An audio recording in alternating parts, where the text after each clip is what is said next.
Bueno, buenas tardes a todos. Damos comienzo a la sesión del día de hoy. Hoy va a haber dos charlas y la primera, bueno, está a cargo mío, que hablaremos un poco de ansiedad y de trastorno bipolar. Para empezar, sí que me gustaría aclarar que me tomé el atrevimiento de hacer un pequeño cambio.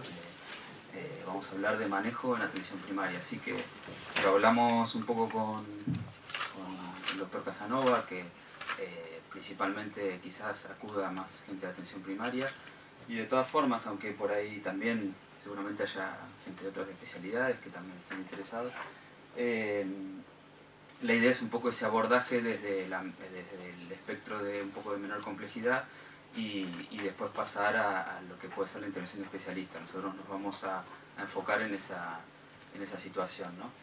Y manejo principalmente antes que tratamiento, porque vamos a ver muchos aspectos, muchas cosas que por ahí van más vinculados al manejo con el paciente, a la relación que tenemos que plantearnos con él, y cosas que hacen a un mejor diagnóstico, un mejor tratamiento en ese sentido. Bueno, no me presenté, sí que mi nombre es Antonio Santachita, soy residente de psiquiatría de aquí del Hospital de Segovia, y bueno, y agradecerles al doctor Casanova y al resto del Colegio de Médicos por darme la posibilidad de venir a hablar hoy aquí.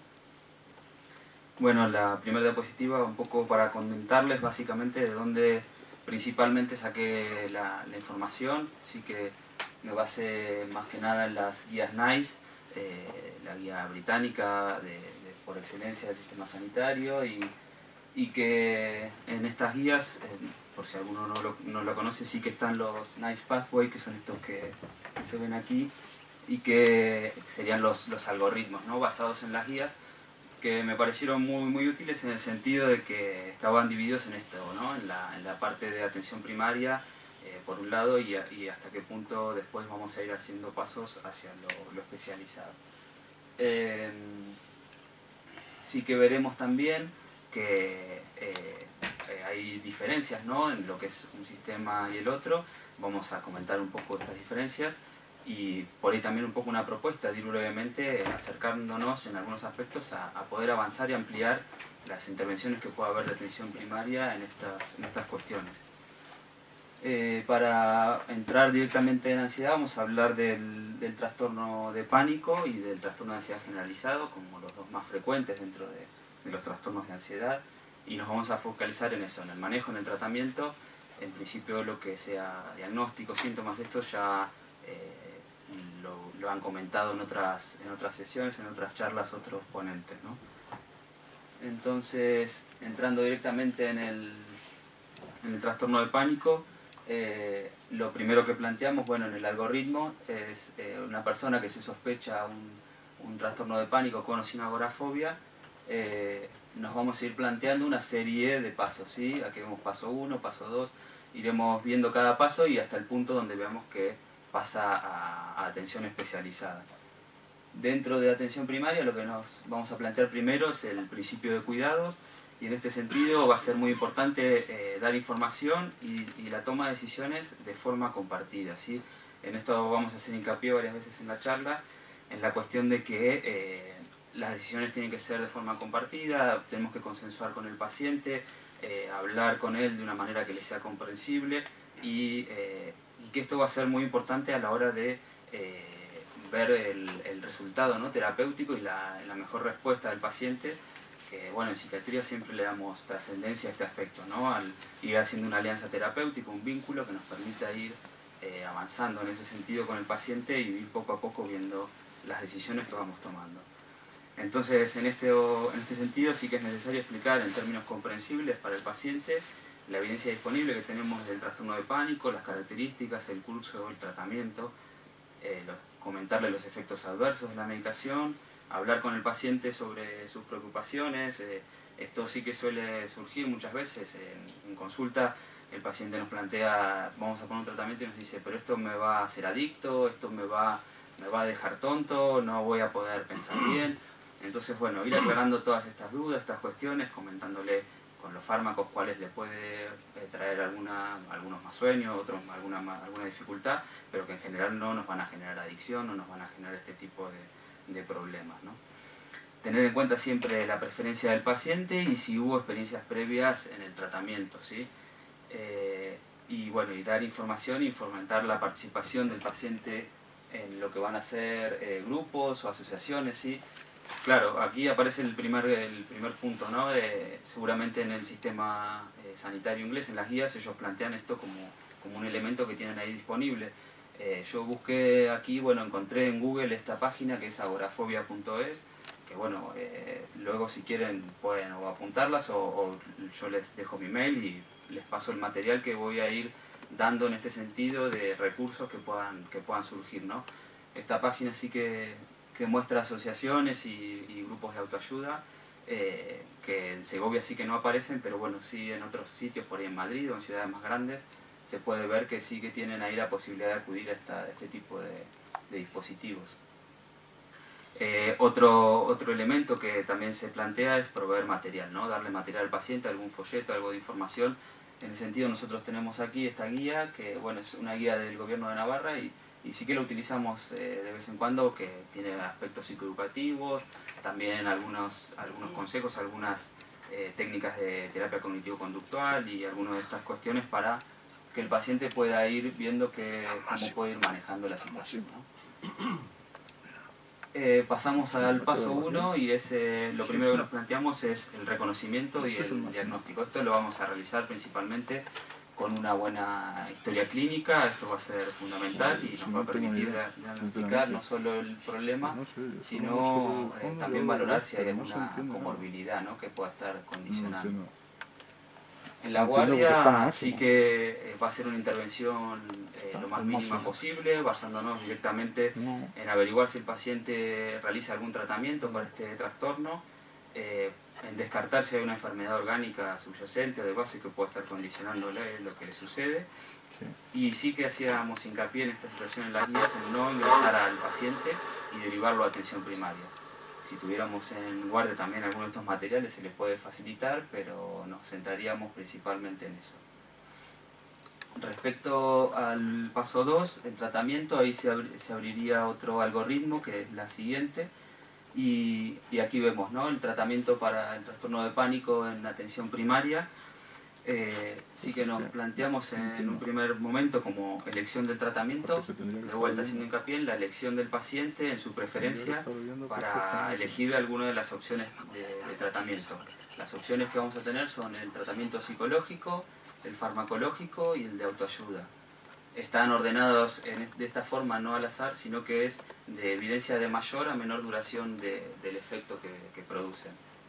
Entonces vamos a pasar a la siguiente, que es el tratamiento psicológico, y se nos abre otro algoritmo.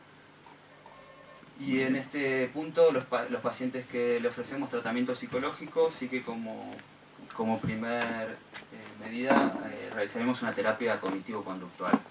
Es la terapia que más evidencia científica tiene, la que mayor respaldo tiene en este sentido. Sí que hay ensayos clínicos, metaanálisis, que incluso no solo son comparables con los fármacos, sino que además dura más tiempo el efecto, ¿no?, del tratamiento que el de los fármacos. Por tanto, se lo plantea como un alternativo o hasta incluso mejor que el fármaco en algún sentido, ¿no? Esto lo vamos a ofrecer digamos, tiene que ser una persona entrenada y capacitada en estas técnicas, que se base en protocolos empíricos, y vamos a realizar unas intervenciones semanales de 1 a 2 horas de duración durante 4 meses, lo que va a ser un total de 7 a 14 horas, y lo vamos a integrar con el material de autoayuda, con el material que comentábamos. También podemos realizar una terapia cognitiva intensiva con un mínimo de unas 7 horas de duración.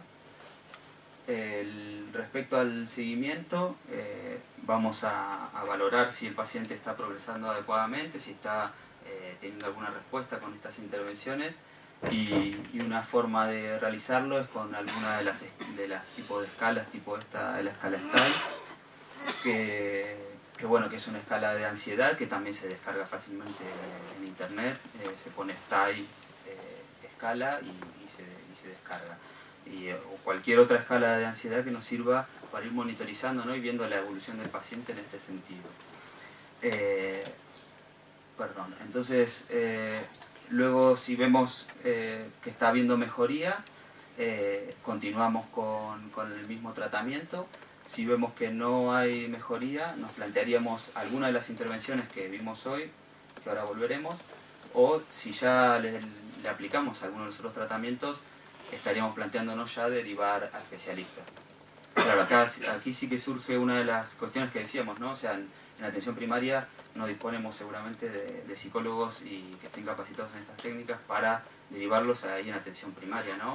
O el mismo médico que pueda aplicarlo. Entonces ahí tendríamos una limitante que nos estaríamos planteando derivar a salud mental, y en el caso de Segovia seguramente también, que salud mental no todos los psicólogos realizan la terapia cognitivo-conductual, ¿no? Entonces, bueno, pero es bueno tener también, creo, en cuenta estos elementos y ver dentro de lo que hay lo que podemos utilizar de recursos, ¿no? Dijimos el tratamiento psicológico, ahora pasaríamos a la otra opción de tratamiento, que es el tratamiento farmacológico. En aquellos que ofrezcamos el tratamiento farmacológico, lo primero que tenemos que valorar es el tema de la prescripción. Tenemos que tener en cuenta la edad del paciente, los tratamientos previos que realizó, el riesgo de suicidio o de sobredosis. Por ejemplo, los antidepresivos tricíclicos tienen un mayor riesgo de sobredosis por toxicidad que los ISRS, eso lo tenemos que tener en cuenta a la hora de elegirlos. La tolerabilidad, las interacciones, la preferencia del paciente, siempre lo vamos a decir, el costo. El costo siempre que la efectividad sea similar. Por ejemplo, en los ISRS, que se cree una similar efectividad, tenemos que ver el costo, ¿no? No deberían ser prescriptos las benzodiazepinas. Esto sí que me gustaría hacer ahí un pequeño comentario. En estas guías sí que aparece esto, en otras guías ya veremos alguna variante, pero así como concepto, el no utilizar las benzodiazepinas como primera línea ni como un tratamiento continuado, ¿no? Valorar el tema del alprazolam, ¿sí? Del tranquimacin, sí que lo comentábamos también con algunos psiquiatras y en la guardia, que lo solíamos ver. Claro, el alprazolam es un fármaco de difícil manejo, que tiene una vida media muy corta, de 4 a 6 horas, y nos pasa muchas veces que vemos que está pautado cada 8 o 12 horas y tiene una incidencia más alta de efecto rebote. Entonces son pacientes que aparecen en guardia o en la consulta con eso, con una crisis de ansiedad por un efecto rebote que se queda sin cobertura del fármaco, ¿no? Si es aconsejar, sería vidas medias más largas, un clonazepam, un diazepam, un transilium, un lorazepam, otras opciones, y siempre pensando en eso, no como exclusivo, sino como complementario de otro tratamiento, ¿no? Eso un poco de las benzodiazepinas. Tampoco se aconseja utilizar antihistamínicos ni antipsicóticos. Los antipsicóticos principalmente por algún efecto adverso, algunas de estas cuestiones que puedan tener. Entonces lo indicado sería utilizar los ISRS cuando no sea posible o no hay mejoría después de 12 semanas de pautar un ISRS. Estamos hablando de los inhibidores de la recaptación de serotonina, la sertralina, paroxetina, el escitalopram, todos estos. En ese caso, claro, en estas guías NICE plantean pautar imipramina o clomipramina. Yo también diría otros ISRS previos. De todas formas, ahora por ahí les confundo un poco, después vamos a ver un algoritmo en el que ordenamos un poco todos estos conceptos. Bueno, informar al paciente principalmente de los efectos adversos que puede tener. Sí que el más importante a explicarles que va a tener, puede haber un incremento de ansiedad en un primer momento, y que va a tardar unas 2 semanas en hacer efecto del fármaco, y también explicarles que va a ser un tratamiento que va a llevar su tiempo, que va a ser prolongado, se puede decir meses, tampoco hace falta decir el tiempo preciso, pero sí que entre 6 y 12 meses sería un rango que nos estaríamos planteando, ¿no? En este tipo de pacientes y de tratamiento. Comentarle que también pueden aparecer síntomas al discontinuar el tratamiento, que por eso es importante que respeten la prescripción que se les indica, y bueno, que los efectos al inicio se pueden minimizar empezando con una dosis más baja y ir subiendo poco a poco hasta llegar a la dosis terapéutica, y que por ahí podemos necesitar un rango de dosis que va a estar en el límite superior del rango terapéutico, pero que bueno, que es llegar al punto donde veamos eficacia, ¿sí? Cuando logramos esa eficacia y esa respuesta, nos plantearíamos el momento del seguimiento, ¿no? Ahí, en ese punto, estaríamos viendo que si el fármaco está siendo eficaz, si hay algún efecto adverso, y eso lo valoraríamos al principio cada 2 semanas, de a las 2, 4 y 6 semanas, después espaciaríamos a las 12 semanas, y luego para seguir haciéndolo cada 8 o 12 semanas, utilizando, si es posible, los cuestionarios que comentábamos antes. Entonces, a las 12 semanas nos preguntamos si hay mejoría. Si es que sí, seguimos con la misma línea de tratamiento, mantenemos el tratamiento durante aproximadamente 6 meses, de 6 a 12 meses. Y luego, cuando vemos que el paciente ha remitido y se ha mantenido asintomático durante bastante tiempo, podemos plantearnos ir disminuyendo la dosis. Cuando decidamos retirar, debemos realizar un descenso muy gradual y muy lentamente en el tiempo, o sea, extenso en el tiempo, sin tener prisa, intentando evitar los síntomas de discontinuación, que hay que explicarle al paciente que suelen ser leves, pero que si se retira abruptamente, tanto si él retira o se saltea una dosis o si se lo retiramos abruptamente, pueden aparecer. Entonces, lo más frecuente que puede tener es mareo, entumecimiento, molestias gastrointestinales, aumento de la ansiedad, sudoración, cefalea. Entonces debemos alertarnos que si aparecen este tipo de síntomas, que puede consultar, que venga, y que podemos plantearnos de restablecer el tratamiento y volver a descenderlo muy lentamente. Si no hubo respuesta, volveríamos a la situación igual que el anterior o ver otro de los tratamientos, y si ya practicamos uno de los tratamientos, nos plantearíamos la derivación a psiquiatría. Y por último, lo que nos queda es la autoayuda, ¿sí? La otra intervención. En la autoayuda sí que vamos a tener en cuenta la cuestión de que tiene que tener una alta motivación el paciente, porque le tendríamos que entregar material, bibliografía sobre terapia cognitivo-conductual que esté bien validada, basada en la evidencia que hay, y que el paciente pueda ir realizando este tratamiento paso a paso, ¿sí? Y darle también información sobre los grupos de apoyo y sobre las asociaciones que hay disponibles. En este caso nos plantearíamos un monitoreo, manteniendo un contacto de atención primaria, viendo el progreso cada 4 a 8 semanas, dependiendo de cada caso, ¿sí? Y utilizaríamos también en este caso los cuestionarios que decíamos hoy de las escalas. Bueno, esto seguramente se haría más desde especializada, pero bueno, también está la opción de poder intentar hacerlo desde atención primaria, ¿no? Y eso fue todo de trastorno de pánico.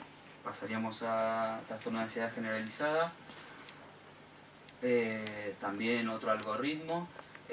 Las personas que sospechemos de ansiedad generalizada, nos plantearíamos, sí, como principios de cuidado, explorar junto al paciente sus preocupaciones y comprender de forma conjunta el impacto que está teniendo el trastorno de ansiedad, el TAC, en su vida, en su funcionamiento, ¿sí? También plantear las opciones de tratamiento y hablar y decidir conjuntamente con él entre esas opciones. Así que un apartado que se menciona aquí es la cuestión de los pacientes que tienen una dificultad de aprendizaje leve o un deterioro cognitivo leve. En ese caso, lo único que haríamos es moldear nuestra explicación y nuestro contacto con él al nivel que pueda ser comprensible y que le permita tomar una decisión en ese sentido. Si hubiera un deterioro cognitivo más avanzado o una dificultad de aprendizaje moderada o severa, sí que nos plantearíamos, sería un motivo de derivación al especialista. Vamos a realizar un modelo paso a paso, que es lo que decimos, ¿no? Vamos a ir paso 1, 2, 3, cada intervención, planteándonos hasta qué punto podemos intervenir en atención primaria y hasta dónde podemos derivar. Entonces, en un primer paso, nos plantearíamos en todas las personas que sospechemos del TAC, del trastorno de ansiedad generalizado, como primer término, identificarlo, ¿no? Identificar y comunicar el diagnóstico al paciente lo más tempranamente posible para ayudar a la comprensión del problema que está teniendo y para poder iniciar un tratamiento también lo más rápidamente que nos sea posible.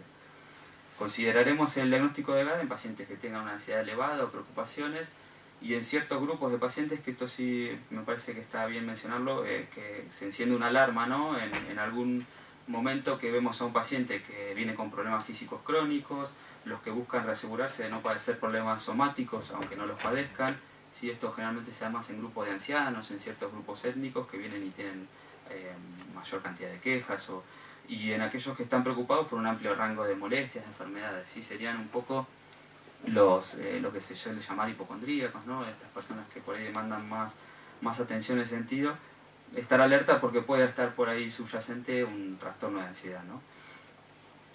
Otras cuestiones que tenemos que tener en cuenta es cuando hay presencia de depresión o presencia de abuso de sustancias. En ambos casos tenemos que pensar cuál está condicionando a cuál. Si es el trastorno de ansiedad el que está condicionando la depresión o el abuso, vamos a tratar esa ansiedad y seguramente mejore el otro aspecto, y viceversa, ¿no? En depresión quizás no difiera tanto el tratamiento en este sentido, pero en abuso de sustancias sí que es importante tenerlo en cuenta porque va a ser otro el abordaje, ¿no? Y también tener en cuenta que cuando es uso, no abuso, sino uso de sustancias, no está contraindicado el tratamiento del trastorno de ansiedad, ¿no? Entonces ahí sí que vamos a poder también actuar. Otras situaciones que tenemos que tener en cuenta es cuando hay una enfermedad médica, descartar de presencia de trastorno mental grave, la experiencia y respuesta a tratamientos previos que haya tenido el paciente, y yo creo que nada más. Entonces, luego de identificarlo, vamos a hacer una valoración diagnóstica en la que vamos a realizar no solo una valoración que se asiente en los síntomas, en la severidad, en la duración, el número de ellos, sino también en el grado de distrés y de deterioro funcional que le produce al paciente. Esto sí que para nosotros es importante en psiquiatría. Por ejemplo, yo puedo tenerle miedo a los perros, de hecho le tengo un poco de miedo a algún perro muy grande que se asoma en una casa y que sale de la casa sin cuidado, pero eso no me impide salir a dar un paseo, salir al trabajo, hacer mis actividades normales. Cuando esto limita y repercute sobre la vida de la persona, sí que nosotros empezamos a hablar de trastorno, ¿no? Entonces, en ese sentido sí yo creo que tenemos que tener en cuenta esa repercusión funcional que puede tener, ¿no?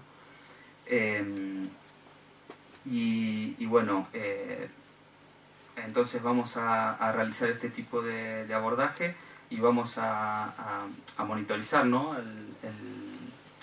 Lo que es esto ya está. Entonces pasamos a educación y seguimiento. Vamos en la educación a mantener informado al paciente, ¿sí? de lo que está transcurriendo en su enfermedad, de los síntomas que tiene, y vamos a comentarle los diferentes tratamientos. Para esto sí que tenemos como accesible las guías NICE para pacientes, en las que se ve todo este tipo de manejo, y vamos a ir monitorizando los síntomas y el funcionamiento, ¿no? del paciente. Tener en cuenta que los productos de herbolario también a veces son utilizados, como la valeriana y estas cosas. Tenemos que explicarle al paciente que no hay evidencia científica y que pueden producir interacciones con nuestro tratamiento, ¿no? Entonces de aquí pasaríamos al paso 2. Después de haber hecho esta intervención, si vemos que no hubo mejoría, ¿sí? En este tipo de pacientes, nos plantearíamos alguna de estas 3 intervenciones, o la autoayuda no guiada, o la autoayuda guiada, o los grupos psicoeducacionales. Son intervenciones psicológicas de baja intensidad, ¿sí? Tanto los grupos psicoeducacionales como la autoayuda guiada sí que vamos a necesitar digamos, alguien capacitado que dé este tipo de tratamiento, llevar un control evolutivo de los resultados y asegurarnos de un compromiso por parte del paciente, ¿sí? En la autoayuda no guiada, que es esta de aquí, nos vamos a plantear darle algún libro, algún recurso basado en terapia cognitiva, el libro que mostrábamos hoy del CCM, del Centro de Salud Mental, y que esté basado, si es posible, en terapia cognitivo-conductual, ¿sí? Esto tiene que incluir instrucciones al paciente, que trabaje de manera sistemática durante unas 6 semanas, y claro, esto necesita también una alta motivación porque el paciente va a realizar la mayor parte del trabajo y nosotros vamos a tener una intervención mínima. Sería un contacto esporádico de unos 5 minutos por vía telefónica, por ejemplo, el que vamos a facilitarle al paciente.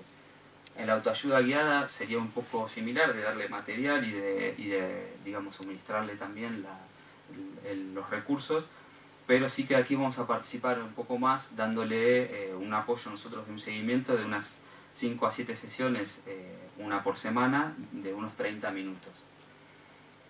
Y por último los grupos psicoeducacionales, que sería con también personal calificado, un terapeuta cada unas 12 personas, en las que, digamos, cada participante va a aprender un poco de la experiencia y de la observación grupal y también del intercambio, ¿no?, con esos otros pacientes, y se realizarían unas 6 sesiones de unas 2 horas cada una, bueno, también de frecuencia semanal, ¿no? Estas serían las intervenciones de baja intensidad y pasaríamos al paso 3, que serían aquellos que no mejoraron con alguna de estas intervenciones, y también entrarían aquí los que tienen un marcado deterioro funcional, los que ya diagnosticamos, que vimos que están muy limitados y tienen una repercusión más grande de su funcionamiento en la vida diaria. Nos plantearíamos ya las intervenciones del paso 3. Y en este caso estamos hablando de intervenciones como el tratamiento psicológico de alta intensidad o el farmacológico. Dentro de lo que sería la intervención psicológica de alta intensidad, nos estaríamos planteando una intervención, digamos, con personal entrenado, ¿sí?, que tenga, digamos, un seguimiento. En este caso se proponía lo que sería el grabar por video, por audio las intervenciones, y bueno, y también estar valorando un poco la motivación y la respuesta que está teniendo el paciente, ¿no?, en esas intervenciones. Respecto al tratamiento farmacológico, que sería otra de las intervenciones que sí que podemos hacer desde atención primaria, nos plantearíamos ofrecer un ISRS de vuelta, los recaptadores de serotonina, y consideraríamos, en esta guía se plantea primero la sertralina, que es la más costo efectiva, pero bueno, también están las otros ISRS como opción. Sí que tenemos que controlar regularmente la aparición de efectos adversos. Si la sertralina no es efectiva, podemos considerar cambiar a otro ISRS, siempre teniendo en cuenta que algunos ISRS, o si nos planteamos un ISRNS, que serían los inhibidores de la recaptación de serotonina y noradrenalina, como la duloxetina o la venlafaxina, que en estos vamos a tener, por ejemplo, más síndrome de discontinuación, ¿no? Tanto la venlafaxina como la paroxetina, por ejemplo, tienen más discontinuación, síndrome de discontinuación. El perfil de efectos adversos, interacciones, el riesgo de suicidio, todas estas cosas también las vamos a tener en cuenta, y también la toxicidad, ¿no? Por ejemplo, la venlafaxina sí que tenemos más riesgo de toxicidad, y la experiencia previa siempre del paciente la vamos a tener en cuenta. Respecto a si hubo respuesta que no fue del todo adecuada con alguna de las intervenciones, si hicimos la intervención psicológica, nos plantearíamos el tratamiento farmacológico y viceversa.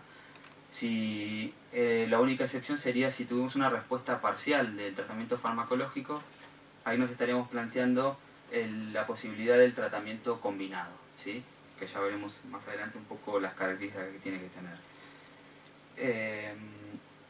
Si ninguna de estas intervenciones fue digamos, fructífera, nos plantearíamos el derivar a especializada, y en ese caso sí que la intervención nuestra sería más de ver aumentar dosis, combinar antidepresivos, ver distintas opciones, si alguno de los pasos anteriores que no se hayan realizado, ver de realizarlos, sería un poco trabajar en ese sentido. Y por último, para cerrar un poco el tema, lo que les decía, tratando de englobar un poco los tratamientos, está este algoritmo del UpToDate, de la base UpToDate, donde planteamos, ¿sí?, como primera línea de tratamiento algún antidepresivo en la línea de los ISRS. Sí, tener en cuenta que como primera línea de ISRS tenemos con metaanálisis o con ensayos clínicos controlados sertralina, citalopram, escitalopram y paroxetina. Son esos 4. Claro, los 4 tienen similar efectividad, y la elección la vamos a basar principalmente en el perfil de efectos adversos. Por ejemplo, alguien que tiene más insomnio, podemos plantear una paroxetina porque es un poco más sedante. Alguien que tiene intolerancia gástrica, por ahí la sertralina no es una buena opción porque trae más problemas en ese sentido, aunque hay metaanálisis que hablan de mayor tolerancia de la sertralina en general. Pero bueno, sí que vamos a ir eligiendo en ese sentido con los efectos adversos. ¿Qué pasa con las otras ISRS? Lo que dice UpToDate es razonable aplicar cualquier ISRS porque son del mismo grupo y estarían avalados en el uso en ese sentido, pero tengamos claro que no es por ensayos clínicos, sino menor evidencia o por experiencia clínica, ¿no? Son la fluoxetina, la fluvoxamina, todos estos también se pueden utilizar. Si no responde a estos tratamientos o preferimos elegir otro fármaco por el perfil de efectos adversos, nos podemos plantear un ISRNS, ¿sí? La duloxetina o la venlafaxina. Pero como quedarse como concepto es eso, yo creo, ISRS en el primer punto. Entonces ahí evaluamos la respuesta, si hay respuesta total, mantenemos el tratamiento. Si no hay respuesta, nos plantearíamos ya fármacos de segunda línea, que sería cambiar a otro ISRS como primera opción, ¿sí? Cambiar a otro ISRS. Si no es efectivo con ese cambio de ISRS, nos estaríamos planteando el noradrenalina y serotonina, ¿sí? La duloxetina o venlafaxina, o los tricíclicos. ¿Sí? No sé si recuerdan, había hablábamos de los tricíclicos, que solo la NICE nos planteaba solo los tricíclicos, ¿no? Aquí nos plantea cualquiera de estas dos opciones. Y sería clomipramina o imipramina, ¿no? Son cualquiera de las dos opciones. Y ver, ¿no? Si es efectivo o no efectivo. Si hay respuesta parcial, nos plantearíamos potenciar el tratamiento con buspirona o con hidroxicina, ¿sí? Que son también de segunda línea. Y si hay agitación o insomnio, nos plantearíamos un cambio de antidepresivo sedante, por ejemplo la paroxetina o la fluvoxamina, o agregar una benzodiazepina. Y aquí sí que hago el comentario de lo que conecto un poco con lo que venía diciendo hoy del alprazolam y de los ISRS. Las benzodiazepinas producen tolerabilidad, producen dependencia, con cuidado pero pueden ser usadas, y principalmente se pueden utilizar al inicio, al pautar el ISRS o el ISNRS. ¿Sí? Son opciones, o lo pauto junto con el ISRS y espero 2 semanas y luego voy retirando gradualmente, que tiene que ser ir bajando un 10% de la dosis por semana hasta retirar, y también con la opción de cambiar de vida media de la benzodiazepina, ¿no? Si estamos con una de vida media, vamos a decir de 8 horas, un clonazepam, podemos pasar a una de una vida media más larga, un clorazepato por ejemplo.